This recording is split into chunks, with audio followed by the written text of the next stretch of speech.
Ya, selamat siang Bapak Ibu Saudara-saudara yang dikasihi oleh Tuhan. Kita yang hadir sama-sama saya undang, kita akan bangkit berdiri. Kita akan mulai ibadah kita saat pada pagi hari ini. Kita bersyukur karena kebaikan Tuhan.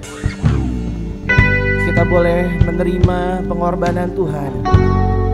Harapan kita di dalam Tuhan adalah ketika kita menerima setiap kebaikannya, pengorbanannya, kasihnya, karyanya yang nyata di dalam hidup.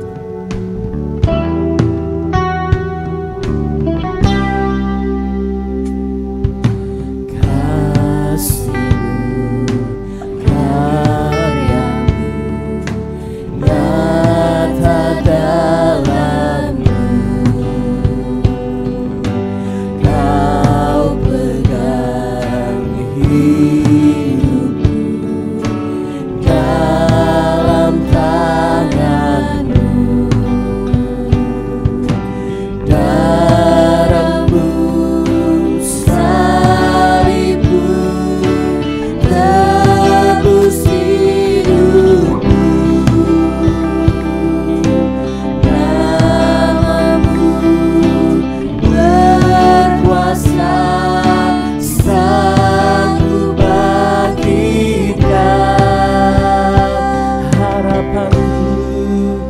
harapanku di dalam-Mu. Hanya Kau Yesus kuatku. Ku percaya ku aman dalam-Mu.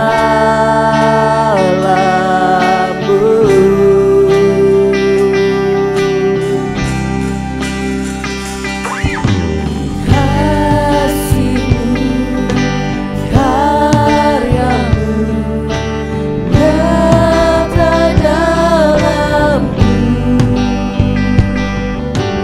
Kau pegang hidupku dalam tangan-Mu. Darah-Mu, darah-Mu, salib-Mu, salib-Mu tebus hidupku.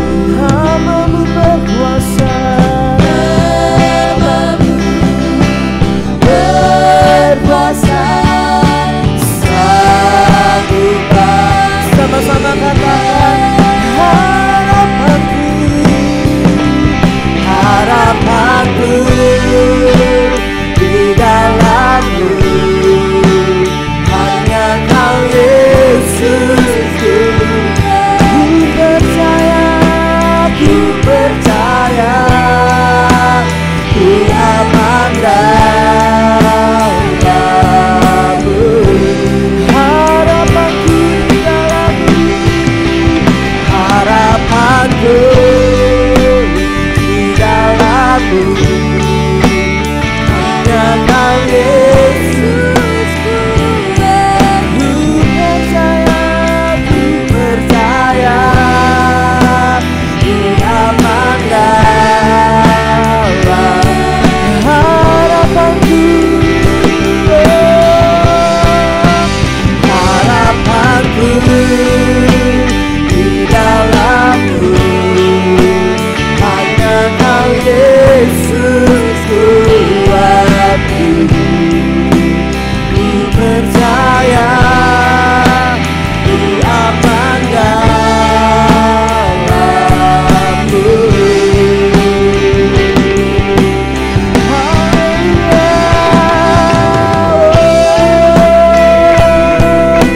Harapan kami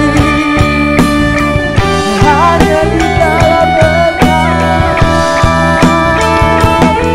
Yesus. Kami bersyukur. Kami percaya kami punya harapan di dalam Engkau. Kami percaya Engkaulah sumber kekuatan kami. Ketika kami berserah kepada Tuhan, Engkau yang akan memberikan jalan keluar bagi setiap kehidupan kami.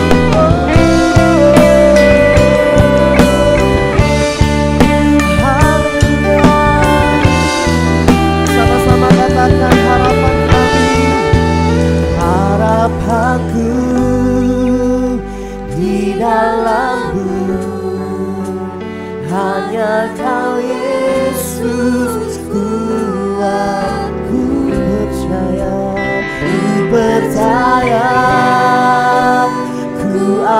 dalam-Mu, harapanku, harapanku di dalam-Mu, hanya Kau Yesusku, ku percaya.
Amin. Sekali lagi shalom Bapak Ibu Saudara-saudara kasih Tuhan, bisa lihat kiri kanannya, mungkin kita pakai masker tetapi melalui tatapan mata mungkin kita bisa melihat saudara-saudara seiman kita, memberikan senyum yang terbaik kepada mereka semua.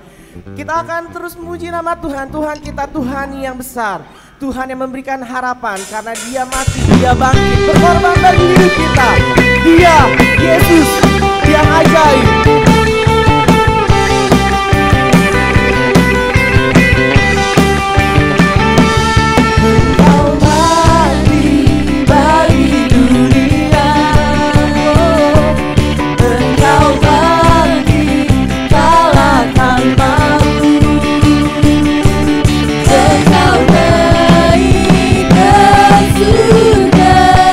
Kau berkata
di atas.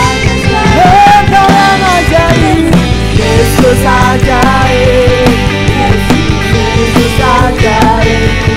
Tak terbatas kuasa-Mu, Kau di atas segalanya. Yesus ajaib, Yesus ajaib.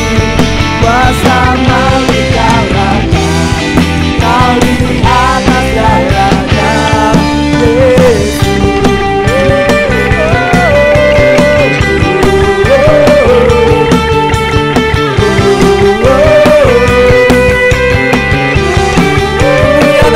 Tuhan kita, Tuhan Yesus di atas segalanya. Silakan duduk kembali Bapak Ibu saudara-saudari yang kasih oleh Tuhan. Kita bersyukur kalau kita punya Tuhan yang ajaib, Tuhan yang mengatasi segala apapun di dalam kehidupan kita. Kita bersyukur ketika kita berserah kepada Tuhan, ketika kita percaya. Di saat itulah kita belajar kalau waktu Tuhan adalah waktu yang terbaik di dalam hidup kita.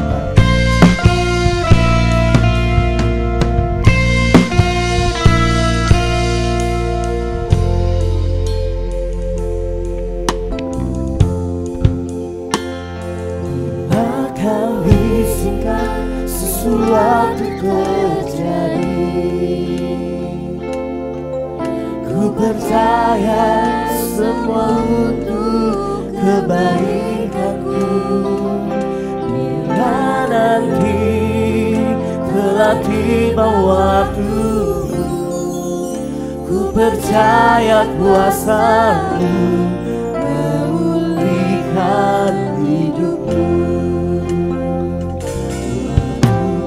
Tuhan pasti yang terbaik, walau kadang tak mudah dimengerti.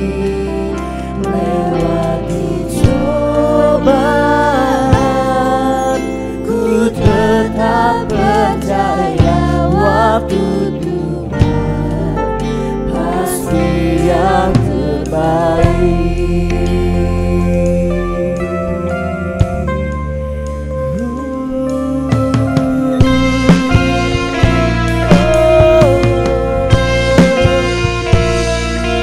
Tak kau izinkan sesuatu terjadi, ku percaya semua untuk kebaikanku. Nanti telah tiba waktumu, ku percaya kuasa-Mu memulihkan. Mari sama-sama saya udah kita bangkit diri katakan, waktu Tuhan pasti yang terbaik, walau kadang tak mudah lewati cobaan, ku tetap percaya waktu Tuhan pasti, waktu Tuhan yang terbaik, pasti yang terbaik, walau kadang tak mudah lewati cobaan, ku tetap percaya waktu Tuhan yang terbaik. Engkau terbaik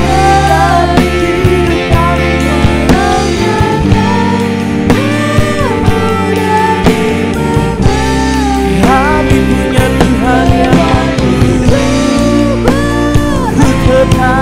Ku tetap percaya waktu Tuhan pasti yang terbaik. Saat pada pagi hari ini angkat setiap hatimu, percayalah kepada Tuhan.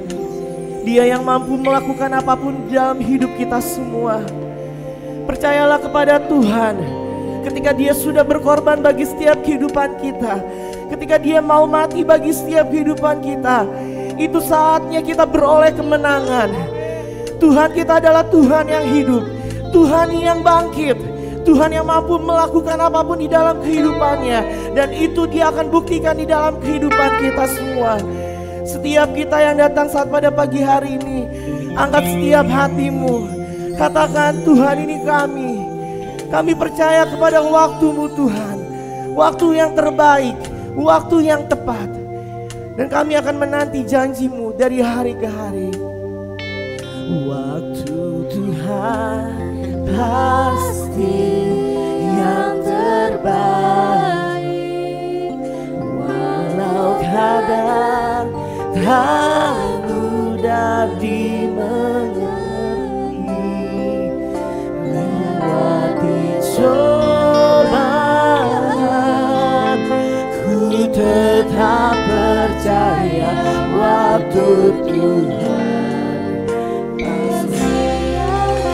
Waktu Tuhan yang terbaik. Engkau yang mampu melakukannya.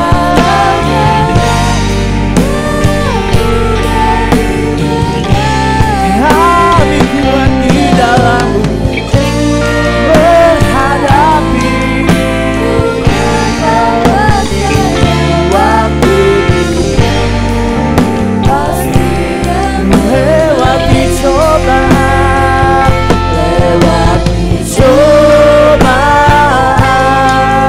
ku tetap percaya waktu Tuhan pasti. Lewati cobaan,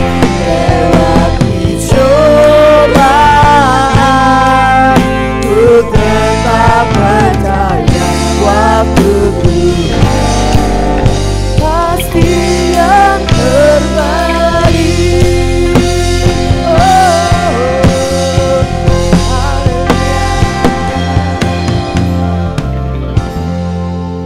Ucap syukur Tuhan buat setiap kebaikan-Mu Tuhan.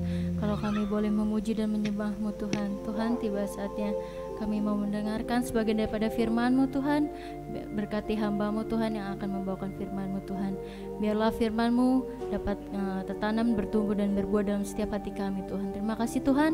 Hanya dalam nama Tuhan Yesus kami telah berdoa dan mengucap syukur. Haleluya. Amin. Amin. Silakan duduk kembali Bapak Ibu saudara-saudari kasih Tuhan. Sebentar kita akan mendengarkan firman Tuhan.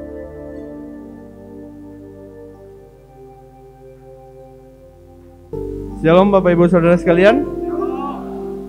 Kita bersyukur kita kembali bisa berkumpul bersama-sama.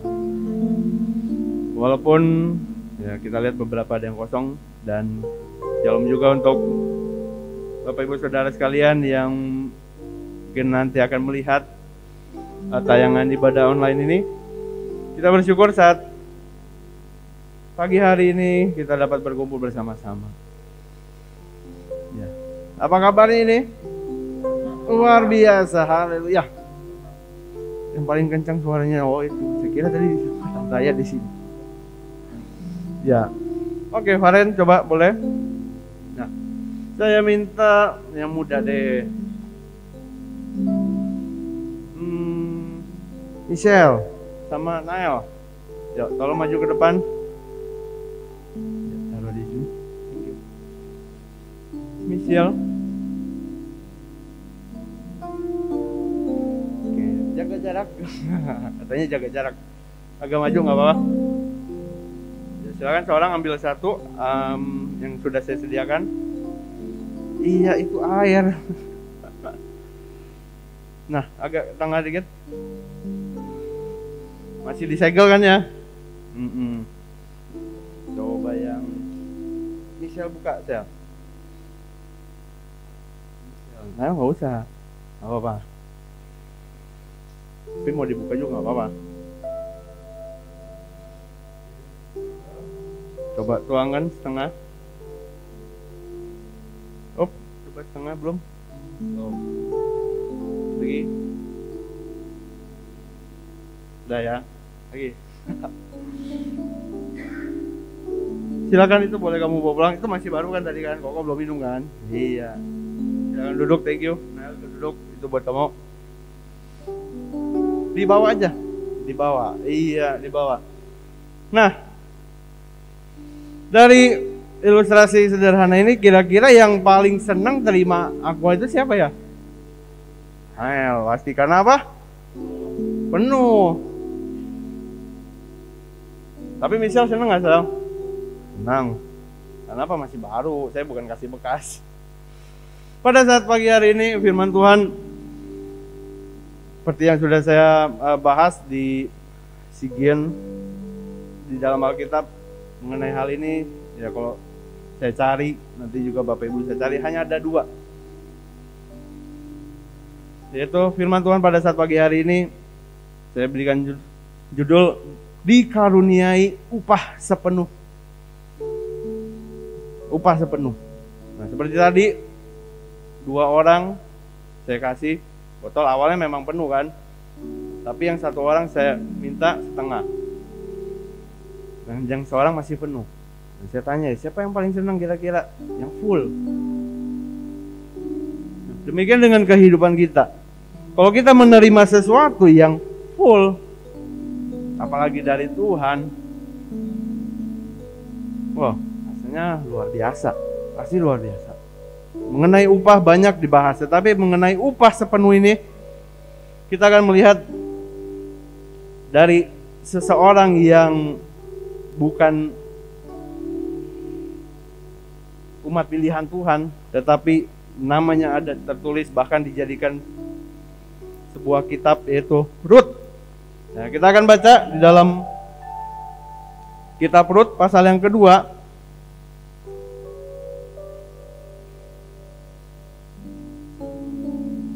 Rut pasal yang kedua ayat yang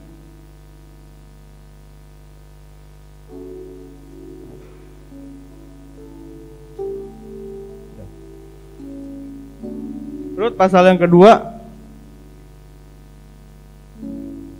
ayat yang ke-12, kita akan baca bersama-sama. Rut pasal yang kedua ayat yang ke-12. Hitungan yang ketiga kita akan baca bersama-sama. 1, 2, 3. Tuhan kiranya membalas perbuatanmu itu, dan kepadamu kiranya dikaruniakan upahmu sepenuhnya oleh Tuhan Allah Israel, yang di bawah sayapnya engkau datang berlindung. Amin.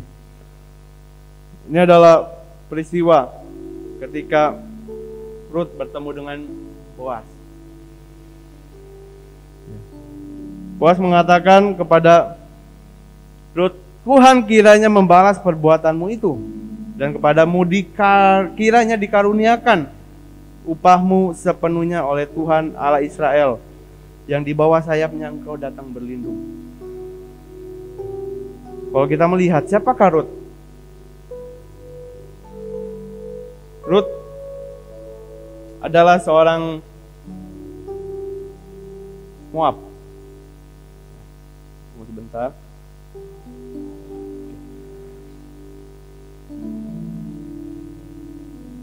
Rut seorang Moab, ya, bangsa yang tidak mengenal Allah, bukan umat pilihan Tuhan. Yang tadi saya katakan, pada akhirnya namanya tertulis, bahkan menjadi sebuah kitab yang sampai nanti kalau Tuhan Yesus belum datang, ini akan tetap ada, dibaca dan menjadi contoh. Ya. Perempuan Moab, bangsa yang tidak mengenal Allah. Lalu apalagi yang dialami oleh Rut ini? Ketika dia mendapatkan atau mendapat suami, ya, dari anak-anaknya Naomi, dia harus kehilangan papa mertua. Artinya suami Naomi sudah meninggal. Ya, kalau kita baca ke pasal yang pertama. Pasal yang pertama ayat yang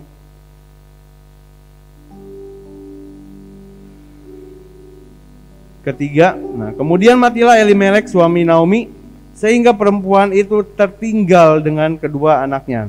Nah, kedua anaknya, ayat yang keempat, keduanya mengambil perempuan Moab. Yang pertama bernama Orpa, yang kedua bernama Rut. Jadi ketika Rut ini diambil menjadi istri dari anak-anak Naomi, nah, sudah tidak ada papa mertua, sudah tidak ada ayah. Lalu ketika sudah 10 tahun menikah, belum mempunyai anak. Belum punya anak. Kalau suami masih hidup sih masih ada teman. Ini suaminya pun mati. Ya, ayat yang kelima di dalam pasal yang pertama, Rut. Lalu matilah juga keduanya, yaitu anak-anak Naomi, yakni Mahlon dan Kilion, sehingga perempuan itu kehilangan kedua anaknya dan suaminya. Jadi Naomi udah kehilangan suami, lalu kehilangan anak. Nah, Rut yang ikut di dalamnya, ya sudah menjadi suami, menjadi istri dari anak-anak Naomi.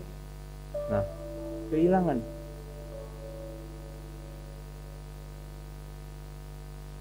Banyak alasan yang ya seharusnya, kenapa sih Rut sampai ada ditulis?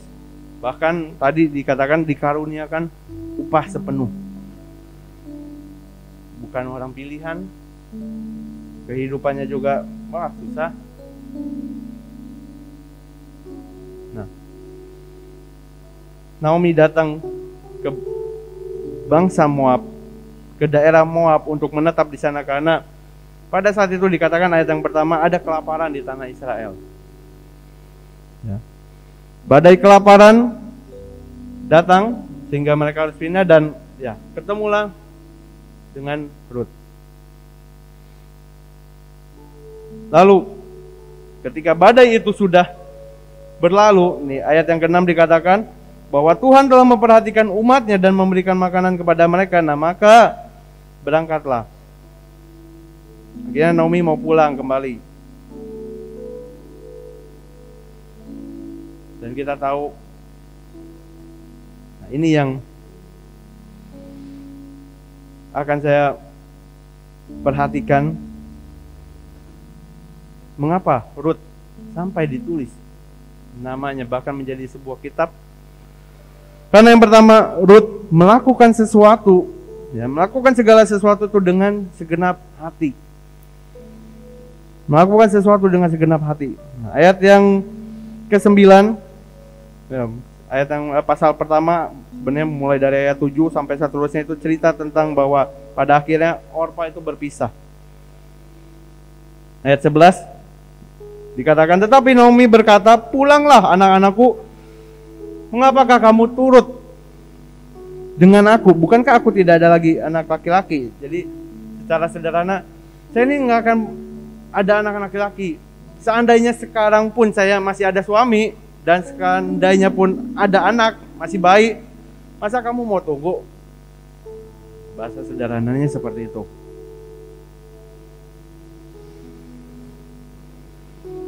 Dan akhirnya karena awalnya Orpa nggak mau kan, tetap nggak mau. Tapi ketika dikatakan mengenai hal bersuami ini, masa kamu nanti menahan diri? Nah akhirnya sudah Orpa meninggalkan Naomi dan nah ini yang hebat. Ayat 16 dikatakan, tetapi kata Rut, janganlah desak aku meninggalkan engkau dan pulang dengan tidak mengikuti engkau. Sebab kemana engkau pergi, ke situ jugalah aku pergi. Dan di mana engkau bermalam, di situ jugalah aku bermalam. Saya loncat. Nah, di mana engkau mati, aku pun mati di sana. Bayangin, ini mertua sama nantu yang yang luar biasa. Kalau kita dengar sekarang mungkin, misalnya mertua sama nantu banyak kan nggak cocok. Ya, tetapi ini mertua sama nantu, wah lebih luar biasa. Ayat 17 saya lanjutkan. Ya, di mana engkau mati, aku pun mati di sana, dan di sanalah aku dikuburkan. Beginilah kiranya Tuhan menghukum aku. Bahkan lebih daripada itu, jikalau sesuatu apapun memisahkan aku dari engkau selain dari maut. Jadi kalau bukan karena aku mati, aku nggak mau berpisah sama kamu. Wah, ini lebih dari suami istri. Hubungan mantu dengan mertua yang saya katakan luar biasa. Ini segenap hati. Bukan hanya dia cuma mau ikut, oh karena ada sesuatu. Tetapi ketika Naomi katakan, udahlah kamu pulang aja, masa kamu mau enggak bersuami, menahan diri. Tetapi Ruth dengan segenap hatinya, enggak, saya mau tetap ikut engkau. Saya mau tetap ikut kamu, temenin kamu. Kalau bukan maut, pisahin, saya enggak akan berpisah. Biarlah Tuhan yang menghukum, katanya. Wah, luar biasa. Ya. Berbahagialah nanti ya Bapak Ibu Saudara nih yang punya anak, punya menantu, luar biasa seperti itu. Bukan yang dikit-dikit bikin repot misalnya. Tapi ini yang dilakukan oleh Ruth dengan segenap hati. Ketika akhirnya oke, ikut. Nah, bisa kita lihat kembali dari hal yang lain ketika melakukan sesuatu dengan segenap hati. Di dalam Rut pasal yang kedua, nah kita masuk ke dalam pasal yang kedua ayat yang ke-7. Nah pada akhirnya Rut ikut bersama dengan Naomi pulang. Ya, di ayat yang ke-7 dikatakan ketika dia sudah tiba di Israel,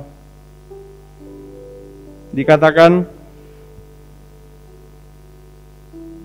ini.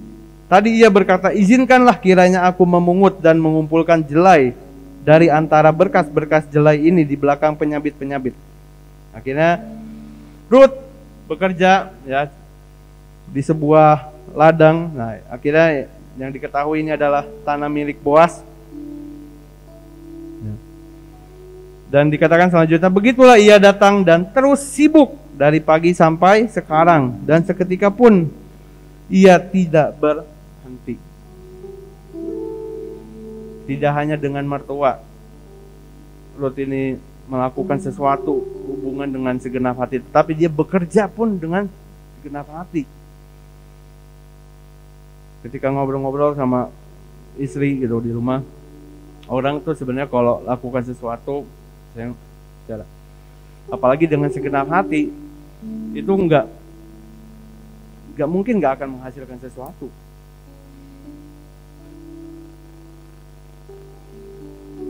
Ya. Kalau saya mendengar juga, ya, terutama saya sebagai laki-laki, sebagai yang punya istri, kalau bikin sedih istri gitu kan, ingat, apalagi kalau sampai, jangan sampai saya meninggalkan. Tetapi ketika sudah ditinggalkan, kok saya dengar masih bisa bertahan, itulah biasa. Ketika kuliah, ketika menghadiri sebuah ibadah, ya biasa ibadah itu memang waktu itu kalau salah milik Robert Lea. Nah di sana banyak artis. Ada satu orang suami istri sudah cukup tua waktu itu saya kuliah, mungkin sudah lebih dari 50 tahun. Mereka kesaksian, istrinya kesaksian, ya suami istri maju, tapi istrinya yang memberikan kesaksian, sudah 25 tahun. Ini suami saya kadang pulang, kadang enggak, berapa hari. Dan dia sudah mengetahui pada akhirnya mempunyai simpenan. 25 tahun menunggu seperti itu. Wah, kalau pulang bukannya disayang, dipukulin. Ya namanya udah ada sayang yang lain ya, bener nggak? Nah yang ini, tetapi selama 25 tahun menunggu. Dan akhirnya Tuhan bisa buat suaminya sadar kembali. 25 tahun bukan waktu yang sedikit, saya bilang. dia tetap setia. Sudah berapa lama kita mengiring Tuhan? Sudah berapa lama kita menantikan jawaban doa dari Tuhan? Kalau sampai saat ini kita belum menerima sesuatu jawaban dari Tuhan, tetap lakukan segala sesuatu dengan segenap hati. Lakukan sesuatu dengan segenap hati.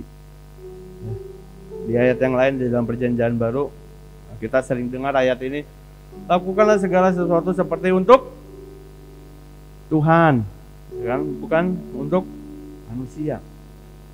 Kalau kita lihat manusia, lihat saya, lihat hamba Tuhan, bisa kecewa. Kita lihat manusia bisa kecewa. Ya, maka ketika dalam beberapa waktu ini seseorang yang biasanya ya katakan memberikan sesuatu kepada kami, gitu kan. Waktu itu di stop, entah sebelum corona atau sesudah corona, saya juga lupa. Sudah stop yang lain, Tuhan kirim yang lain, ya. Stop yang ini, Tuhan kirim yang. Sama nggak seperti kita usaha, wah semua usaha kena. Nah, Bapak Ibu tahu saya usaha apa kan sebelum sekarang ini. Tour travel itu bayangkan di RPM aja sampai tutup itu. Saya nggak usah sebut nama kan, perusahaan tour travel itu perusahaan besar loh. Tutup ya. Ya sekarang seperti ini ya sudah. Tapi Tuhan buka yang lain. Saya usaha sekaligus saya juga suka gitu kan, senang. Ya, saya beli mobil, bisa untung jual. Waktu itu ya dalam beberapa waktu ini Tuhan cukup, wah saya bilang luar biasa Tuhan. Itu dalam waktu seminggu saya beli mobil laku, dapat untung di Tuhan. Lalu saya beli lagi, kalau nggak salah 6 hari atau 5 hari, itu juga laku. Wah Tuhan itu seperti nih, saya mau kasih lihat toh. Kamu mungkin dari usaha itu kamu bisa ketutup, tapi nih saya kasih jalan, bukan karena kamu pintar. Maka setelah 1, 2, 3 ya 3 atau 4, atau mungkin yang sekarang yang saya pakai yang keempat, nah itu udah agak lama tuh. Saya bilang kalau iya memang, kalau bukan Tuhan yang kirim, wah nggak bisa. Waktu itu pernah bayangkan, mungkin istri saya juga pernah cerita, orang udah nawar sekian, tapi kita tahan, aduh janganlah. Karena apa? Ternyata dia nawar lagi kan, lebih tinggi. Tunggu udah besok ya Pak, nanti orang udah minta transfer nih, nomor rekening dong saya transfer sekarang, DP. Dia belum lihat mobil loh. Nanti ya Pak besok, karena apa? Karena nunggu yang nawar lebih tinggi nih.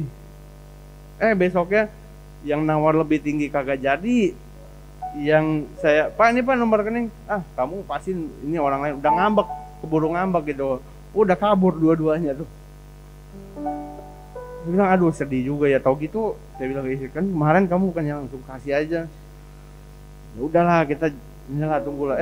Selang 2-3 hari itu orang dari Bali, sorenya mau pulang, mau ke itu sempat-sempatnya dia cari iklan, pagi siang datang langsung transaksi. Wow, harganya lebih tinggi dari 2 orang yang sebelumnya. Kita tidak akan pernah tahu endingnya bagaimana. Oh, kita tetap setia, jalani firman Tuhan dengan segenap hati, percaya pasti Tuhan tuh nggak pernah lalai. Tuhan tuh nggak pernah hutang. Tuhan bukan Tuhan yang tidak melihat kehidupan kita. Itu yang pertama, melakukan sesuatu dengan segenap hati. Ya kalau sekarang suami atau istri kita aduh iya nih cerewet banget ya nih yang di sebelah. Udah tahu kita capek, misalnya pulang kerja ya, terus pulang, nah itu laki tuh paling, aduh, ya istilahnya paling nggak suka lah. Kita udah capek pulang, tiba-tiba isi karena apalagi sekarang nggak bisa ketemu gitu kan, ketemu orang biasa mungkin ketemu orang banyak, wah banyak gitu kan, akhirnya udah ditumpahkannya ke kita suami nih, udah mumet kena macet di jalan misalnya, apalagi kalau yang kita kerjaannya agak jauh, capek, tetap dengerin dia. Walaupun dalam hati, ya Tuhan terima kasih istri saya masih bisa ngomong banyak, artinya dia masih bisa bicara ya kan, masih hidup gitu. Kalau dia diam terus nggak bisa ngapa-ngapain, artinya nah itu. Jadi ada hal lain yang perlu kita ingat, oh iya, sehingga kita bisa melakukan sesuatu itu dengan segenap hati. Lalu yang kedua, nah ini yang tadi saya loncat kembali ke pasal yang pertama.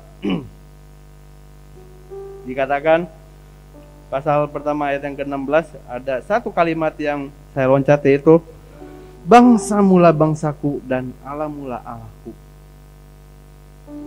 Yang kedua, meninggalkan kehidupan lama.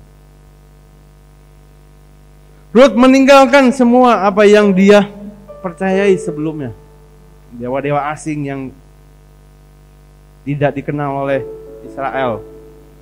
Tetapi ketika dia melihat kehidupan Naomi, saya percaya kehidupan yang menjadi berkat, yang tetap berpaut kepada Tuhan. Sebab tidak dikatakan di sini bahwa Naomi mau menyembah dewa dan lain sebagainya, tidak. Walaupun dia ada di bangsa lain, saya percaya kehidupannya dilihat oleh Rut, dan Rut mau percaya.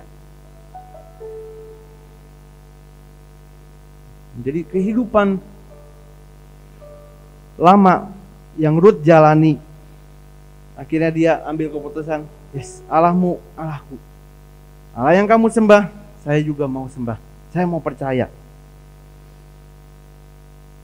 Dua hal ini yang dilakukan oleh Rut sehingga akhirnya Boas mengatakan, ayat yang ke-12 tadi, pasal 2 ayat 12, dikatakan bahwa Tuhan kiranya membalas perbuatanmu itu. Nah, perbuatan apa? Itu berhubungan dengan Naomi, mempunyai hubungan yang wah luar biasa, segenap hati. Dia lihat rajin orangnya kerjanya. Tuhan kiranya membalas itu. Kan? Juga dikatakan di ayat 11, nah ini yang jelas ya, ayat 11 sebelumnya dikatakan, Boas menjawab, telah dikabarkan orang kepadaku dengan lengkap segala sesuatu yang kau lakukan kepada mertuamu, yaitu Naomi, sesudah suamimu mati. Artinya kalau udah nggak ada ikatan, suami meninggal, sudah nggak ada yang larang. Nggak ada ikatan ketika yang baru menikah, yang Michelle, istrinya, ada nggak ke mama kamu, bahwa kalau misal mati saya tetap akan setia? Enggak ada kan. Yang ada suami dan istri kan. Suami istri setia sampai mati. Kalau sama mertua mah, kalau suami udah meninggal bye-bye gitu kan, enggak apa-apa. Misalnya enggak ada ikatan. Tetapi ini yang luar biasa. Ini yang luar biasa. Luar biasa.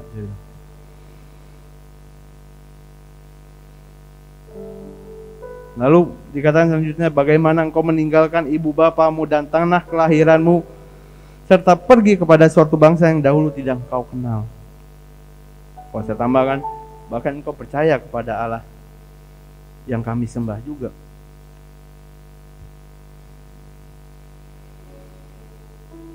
Tuhan kiranya membalas perbuatanmu itu, dan kepadamu kiranya dikaruniakan upahmu sepenuhnya. Yes, kalau kita dengar nanti misalnya orang-orang yang kerja, nah gaji misalnya sekian, tapi bulan ini karena corona dipotong 30%, nah sedih kan? Walaupun corona, gaji kamu akan tetap full, bahkan kamu akan ditambahin. Wah, kita senang. Apalagi biasanya kalau bulan misalnya akhir tahun, tambah bonus 1 bulan gaji, wah haleluya. tambah bonus 2 bulan gaji, puji Tuhan, wah senang.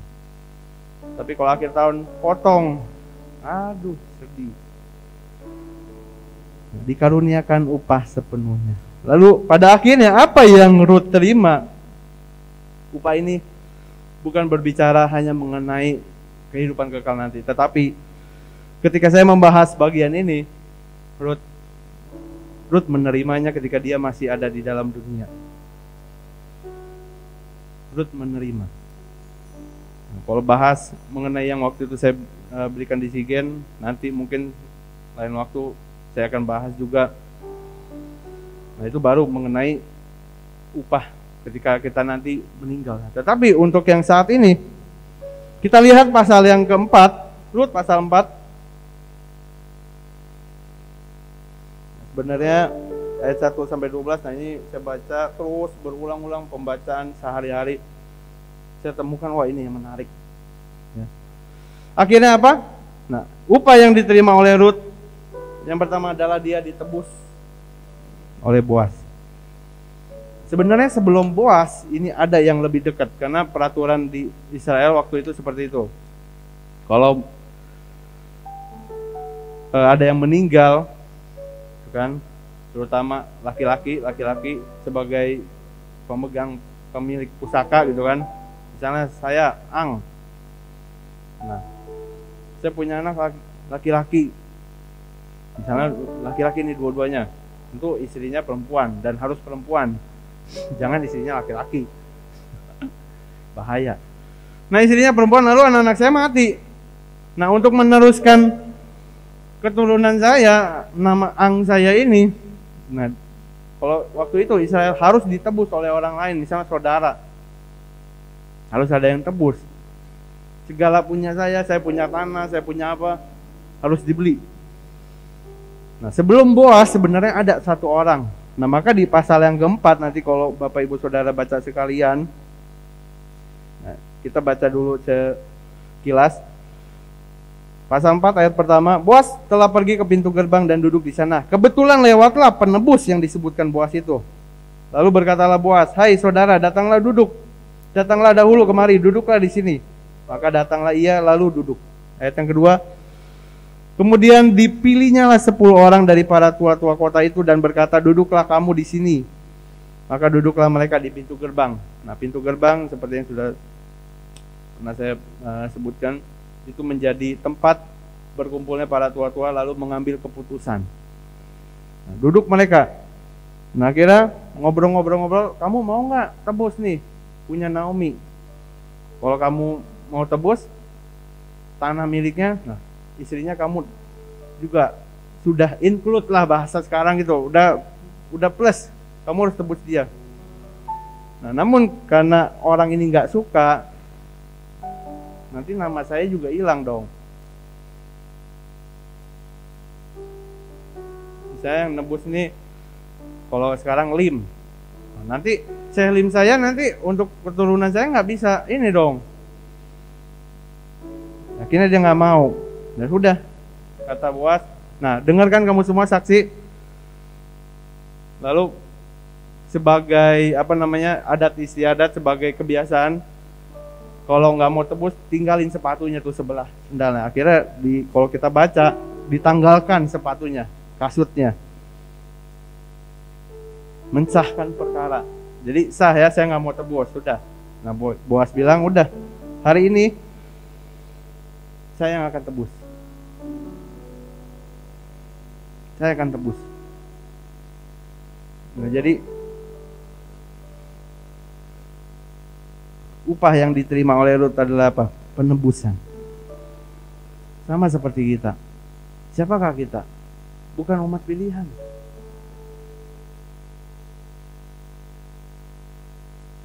Kita bangsa di luar dari umat pilihan Tuhan. Tetapi oleh karena anugerah Tuhan, Tuhan ambil kita. Tuhan pilih kita.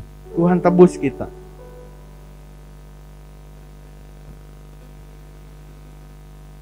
Tuhan tebus kita. Lalu yang kedua, tidak hanya akhirnya Boaz tebus. Nah, akhirnya apa? Pasal yang keempat ayat yang ke-13, pasal 4 ayat 13 dikatakan, lalu Boas mengambil Rut dan perempuan itu menjadi istrinya dan dihampirinya lah dia. Maka atas karunia Tuhan, nah ingat, atas karunia Tuhan perempuan itu mengandung. Kalau sudah mengandung lalu melahirkan seorang, nah apalagi anak laki-laki.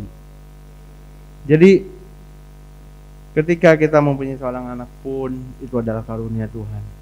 Ketika karunia Tuhan itu Tuhan mau ambil, udah ya waktunya cukup ya, kita harus relakan. Memang tidak mudah bagi orang yang tidak mengalami kayak gitu kan. Tetapi mari belajar. Kalau Tuhan memberikan sesuatu kepada kita dalam hal ekonomi lebih lalu Tuhan ambil, ya monggo. Tidak mudah juga. Mungkin saya belum pernah kehilangan dan saya juga harapkan. Tetapi ketika hampir, waduh, satu mobil yang mungkin sekitar 300-an juta itu hampir mungkin tidak bisa saya apa-apain. Artinya saya nggak jual juga nggak boleh, nggak bisa jadi uang. Walaupun BPKB STNK ada pada saya, tapi karena ada satu hampir masalah terjadi, tetapi puji Tuhan, Tuhan luputkan. Nah, apalagi ini seorang anak yang dikandung gitu kan.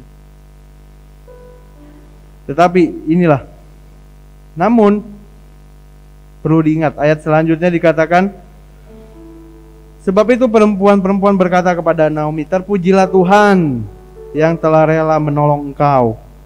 Dan pada hari ini dengan seorang penebus, termasyurlah kiranya anak itu di Israel. Nah, ayat 15, dan dialah yang akan menyegarkan jiwamu dan memelihara engkau pada waktu rambutmu telah putih, sebab menantumu yang mengasihi engkau. Nah, ingat ini, menantumu yang mengasihi engkau yaitu Rut telah melahirkannya, perempuan yang lebih berharga bagimu dari 7 anak laki-laki. Bayangkan, Naomi ini Rut ini dikatakan sebagai seorang perempuan yang lebih berharga daripada 7 anak laki-laki. Jadi begitu luar biasanya kisah Rut, sehingga orang lain melihat, waduh ini Rut memang luar biasa. Namun upah itu Rut dapatkan dan akhirnya dia mempunyai anak laki-laki. Dan pada akhirnya kita baca, kalau kita baca kenapa ini ada mengenai silsilah Daud.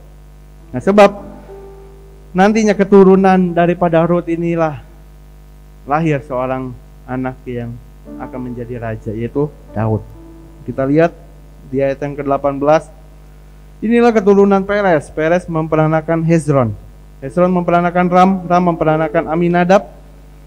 Aminadab memperanakan Nahason. Nahason memperanakan Salmon. Salmon memperanakan Boas. Nah, jadi Boas, ya, Boas yang menebus Rut, ya, menikah dengan Rut, dan akhirnya Boas memperanakan dinamakan Obed, dan Obed memperanakan Isai. Isai memperanakan Daud. Jadi Daud ini adalah siapanya Rut? Cicit, ya kan? Cicitnya dari Rut, ya kan? Boas dengan Rut menikah, punya anak Obed, ya kan? Obed punya anak Isai, jadi cucunya nih Isai. Nah, Isai punya anak, salah satunya Daud. Tahukah Rut pada saat itu? Tidak. Rut tidak tahu. Tidak tahu nantinya siapa. Tapi yang dia tahu, saya dikaruniai anak. Tetapi tidak hanya dikaruniai keturunan, namun mempunyai keturunan yang termasyur. Jadi biarlah pada saat pagi hari ini kebenaran firman Tuhan, jika kita melakukan sesuatu, lakukanlah dengan segenap hati, terutama untuk Tuhan Allah kita yang telah menebus kita. Ya. Kalau kita sudah lewati kehidupan lama yang membuat kita sedih, yang membuat Tuhan sedih, sudah, lupakan. Mari kita hadapi hari yang baru, berjalan bersama dengan Tuhan. Tinggalkan semua yang lama itu, jangan toleh. Ya, mari Bapak Ibu, inilah firman Tuhan yang bisa saya bagikan. Mari kita lakukan segala sesuatu dengan segenap hati. Tinggalkan kebiasaan lama kita. Maka percayalah, kita akan mendapat upah sepenuhnya daripada Tuhan. Mari bangkit. Kita mau bangkit berdiri bersama-sama. Kita akan menaikkan pujian yang akan memperbaharui terus komitmen kita. Aku mengasihi Engkau Yesus dengan segenap hati.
Kita sungguh mengasihi.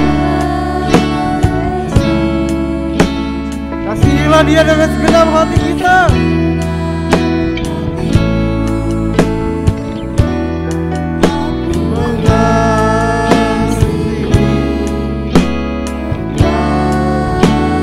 Sungguh Tuhan, inilah hati kami Tuhan. Kami mau memperbarui komitmen kami.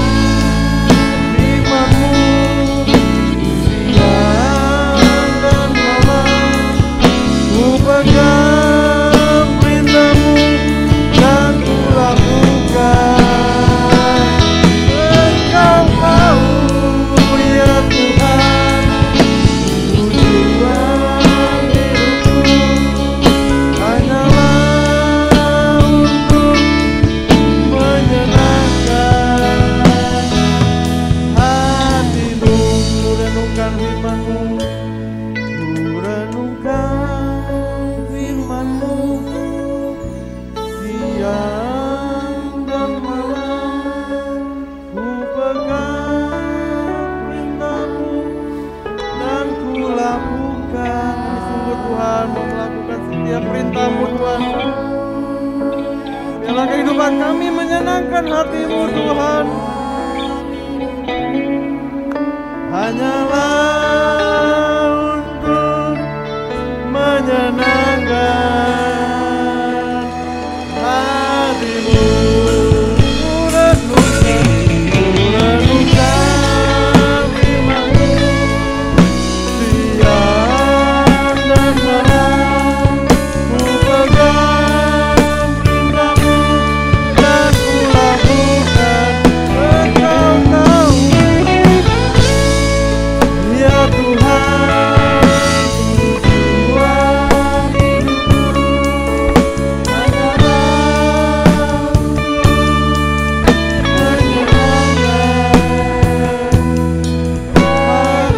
menyenangkan hati-Mu, hanyalah untuk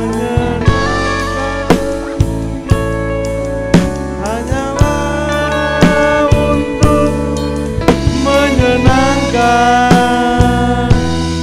hati-Mu, hanyalah untuk menyenangkan, hanyalah untuk menyenangkan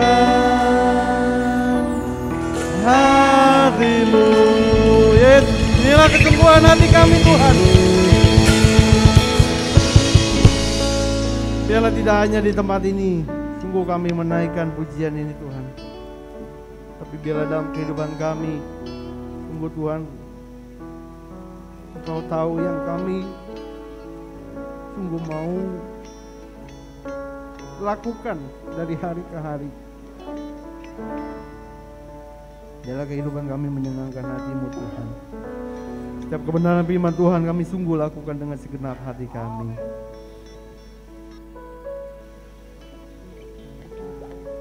Terima kasih Tuhan Yesus, terima kasih.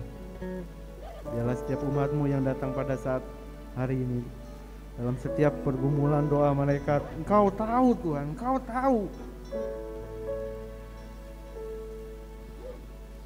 Biarlah apa yang Tuhan boleh janjikan, mereka boleh menerimanya sesuai dengan waktunya Tuhan, sesuai dengan apa yang memang menjadi kehendak Tuhan di dalam setiap kehidupan setiap umat-Mu. Dan biar mereka boleh mengerti, kami semua boleh mengerti, kami sungguh ada di dalam jalurnya Tuhan, melakukan kebenaran firman-Mu Tuhan. Terima kasih Tuhan Yesus, sungguh kami bersyukur di dalam nama Tuhan Yesus. Haleluya, amin.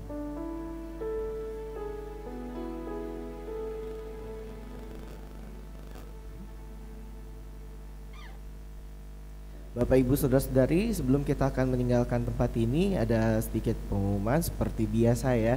Setelah ibadah kita akan dapat memberikan persembahan di kantong persembahan. Lalu terima kasih baik persembahan-persembahan yang sudah diberikan oleh jemaat, baik perpuluhan, dana misi, juga Bapak Ibu jangan lupa gereja kita tetap ada dana sosial. Jadi Bapak Ibu yang ingin memberikan dana sosial bisa memberikan kepada bagian komisi sosial. Sepertinya pengumuman tidak ada lagi. Saya undang kita akan bangkit diri, kita akan akhiri ibadah kita saat pada pagi hari ini. Kita akan menyanyikan lagu Terima Kasih Tuhan untuk kasih setia Tuhan. Sebentar nanti Bapak Pendeta Muda Sani akan berdoa kembali ya. Terima kasih Tuhan untuk kasih setia-Mu. Aku alami dalam hidupku. Terima kasih Yesus untuk kebaikan-Mu sepanjang hidupku. Terima kasih Yesus, terima kasih Yesusku buat anugerah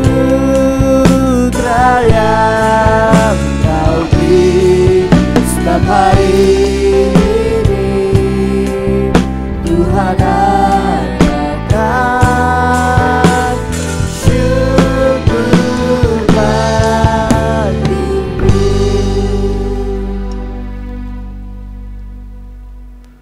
Mari Bapak Ibu Saudara sekalian, kita akan menerima berkat daripada Tuhan. Biarlah kasih daripada Tuhan Yesus Kristus, kasih daripada Allah Bapa, persekutuan Roh Kudus yang akan senantiasa menyertai kita dari hari ke hari. Biarlah kita melewatinya dengan penuh kemenangan untuk menyenangkan hati Tuhan. Biarlah berkat ini turun melimpah atas kita di dalam nama Tuhan Yesus. Kami berdoa, haleluya, amin. Selamat pagi, Tuhan Yesus memberkati.